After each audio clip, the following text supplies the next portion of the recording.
everybody, welcome back.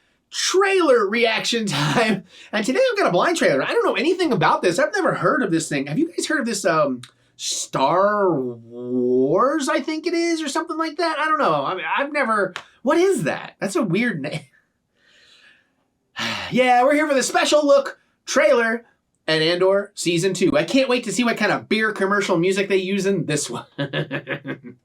I'm going to let that joke simmer with some of y'all, make some of y'all angry for a minute, then I'll clarify. If you want to see this trailer without my trolling face in the way, I guess, for that, there's a link in the description below or something's popping up right about now. You can click on that, check it out, come on back, watch me watch this, and I'm going to geek out over it together. It's Andor. Even if I don't think the music in the trailer is right, it's still freaking great. Now, that said, again, I need to remind people, I'm just of team no Earth music in Star Wars. I don't like it in the advertising even. At least it's only in the advertising. So I love that song they used in the Andor trailer. That song is really cool. I found myself singing it. I love that. But I did think about it. I was like, if it was a fan edit, sure. Or had this been like, we already had a proper trailer and then that was a Super Bowl commercial, which is why I made the joke about a beer commercial. I wasn't knocking the song.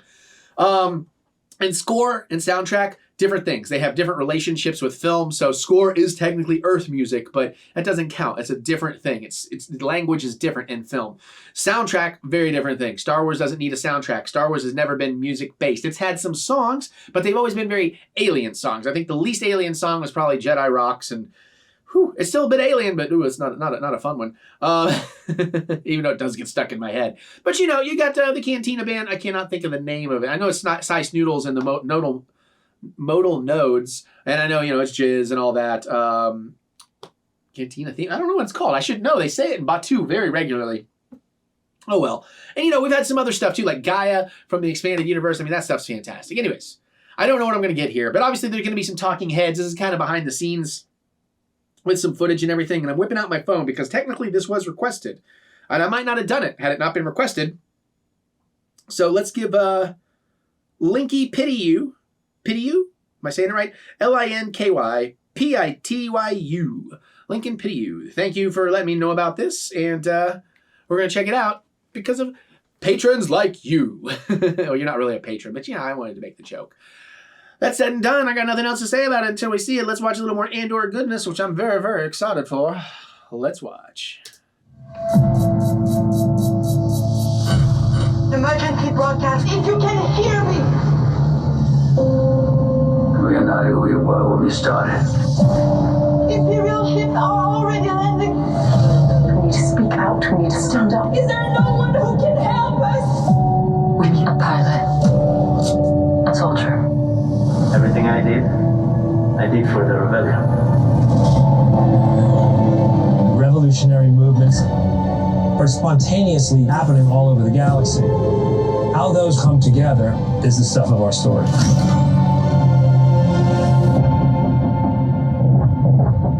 If Season 1 laid the track, then Season 2 is the juggernaut.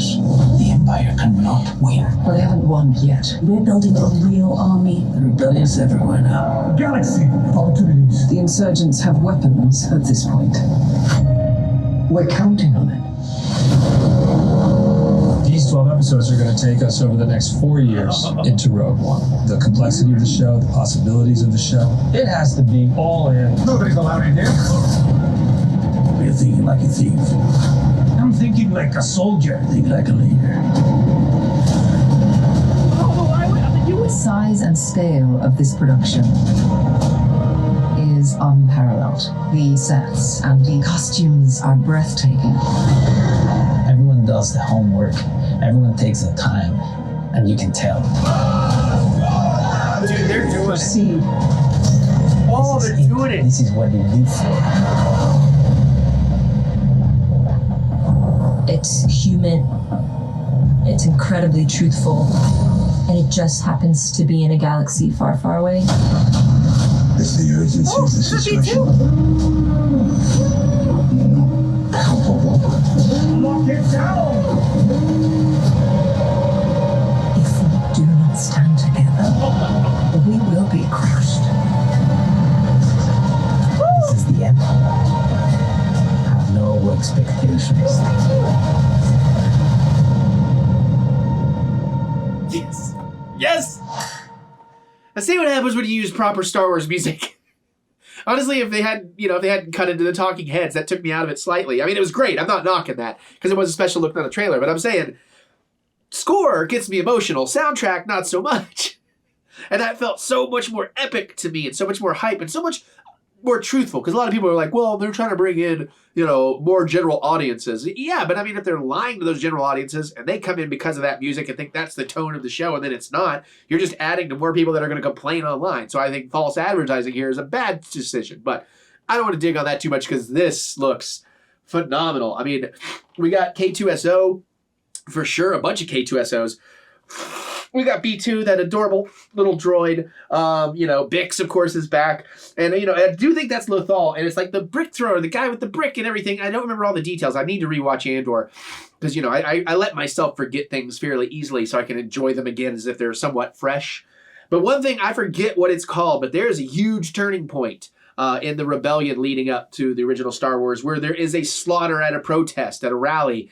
And that looks like that's what's going down here. And I think that's going to be amazing. And you see Cyril around it. And like in the other trailer, there was this thing where he comes running out looking at something in shock that looks like the same place. So I have this theory that he's still like trying to be an Imperial and he's up the Empire's butt or whatever. But this is going to be a turning point for him because his mom's going to die in that. She's just going to be a happenstance, a bystander that also gets killed amongst all the protesters or whatever. And that's going to flip Cyril to come into the rebellion. That's my prediction for that.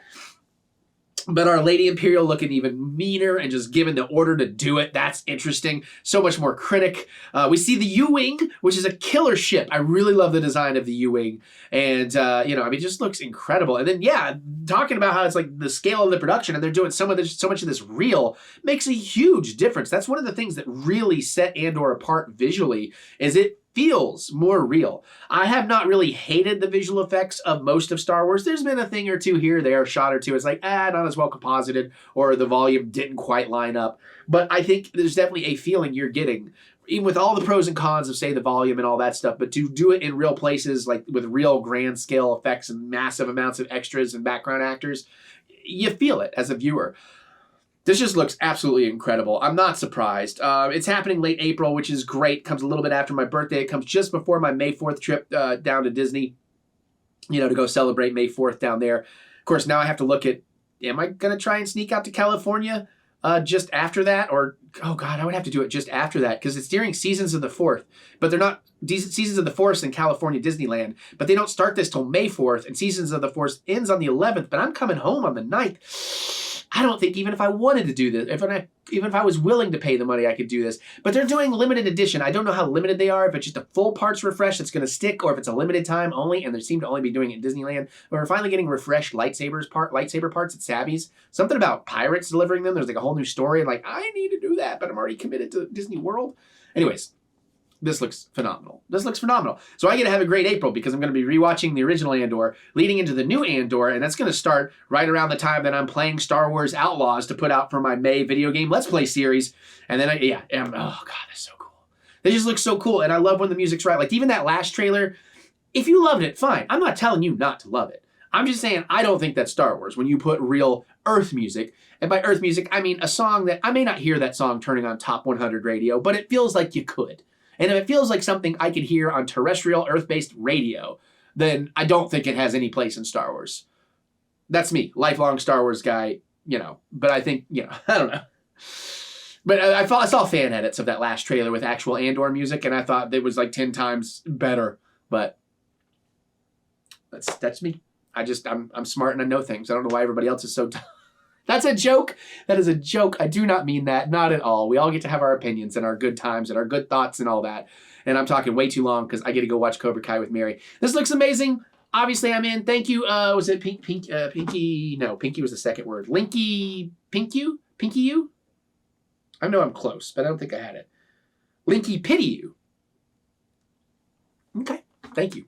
That looks great. All right, I'm going to get out of here, though, so let's do all the wrap-ups. What do y'all think? Are you excited? Listen, you don't have to tell me, oh, they did the music for this, because I know, whatever. I don't care. I just expressed my opinion. Most of you have expressed, you know what, if you want to still tell me that, you express your opinion, too. You're fine to do that. The only thing is just don't be a jerk. You're a jerk, you get muted, or you just get ignored. Because people going to be jerks. Jerk's going to jerk. That looks so good. And now I'm paranoid. I didn't open my nosebleed. Okay, yeah, good. Comment below. Yeah, I think it's about healed up, by the way. Comment below. Oh, this is coming out before the other stuff where I talked about that. I ran through a little tiny tip of my nosebleed that bothered me for a day and a half, so you'll find out. Comment below. Let me know. Geek out with me in the comments. What are you most looking forward to? Young Saw Gerrera? Yeah. K2SO? Yeah. The U-Wing? Yeah. Will we see a young Jyn Erso scurrying around in the background? I don't know that we need that. I saw some of, ooh, I just had another thought. I saw some of Saw's, like, other guys that we know. Two tubes, something like that. Will we see Enfy's nest? Will she have something to do with this? That would be interesting, because we've never really dealt with that character outside of Solo. I mean, maybe in some of the books or the comics I'm unaware of, but not any live action portrayal or animated portrayal. So that would be really cool to have that as a nice little surprise. Comment below. Can't wait to hear what you have to say. Other than that, you can click the thumbs up button. Give me the good old thumb of encouragement, as I do love to be encouraged. And remember that we will get through this. We will get through this together. You can say that with me if you want. It helps a lot of people. It's not for everybody, but some of us, we need that little feeling of connection, of community. And I love when people love it. I hear from people regularly. And a lot of times when I meet people out in the wild, I get stopped at Disney. Sometimes people want to do it with me. And I appreciate that. So let's do it. We will get through this. We will get through this together. I feel better. I hope you do too. You can also check out my music, which is very much Earth music. And my music would not fit into Star Wars. Now, if they ever asked me to make something for Star Wars, I could make something very weird and, use an alien language. Sure. And it would be very, very good. But other than that, you want to go check out EricButts' Earth music, go look me up anywhere you listen. Get excited. I'm finally going to start a new stuff in a few weeks, and I can't wait to get that out later this year. We're also doing a lot of video game Let's Plays, cooking stuff, some kind of filmmaking something before the year, end of the year, hopefully. You can follow all that right here, or go to ericbutts.com for all your funky butts fun. And there's more at the links in the description below, so click that see more button to see more butts. And on that note, with this one, I've accidentally done 2 weeks of trailers ahead of time. I didn't mean to. Just a lot of good stuff came out. So it might be a while before I have to do anymore. But keep them suggestions coming, and I hope you're having a good day, and I hope you're as hyped as I am for Andor, or at least half as hyped, because I am super stupid hyped. I'm more of a Jedi mythicism fan. Like Ahsoka worked better for me, Acolyte worked better for me, but I'm not going to deny that Andor is at least one of the best made, if not the best made Star Wars show we have gotten, regardless of if it's my favorite or third favorite. And I do freaking love it. So, it's still very, very, very hyped here. All right, I'm going to do all that, and I'm going to go watch stuff with Mary. I love y'all. I'll see you all later. May the Force be with you always.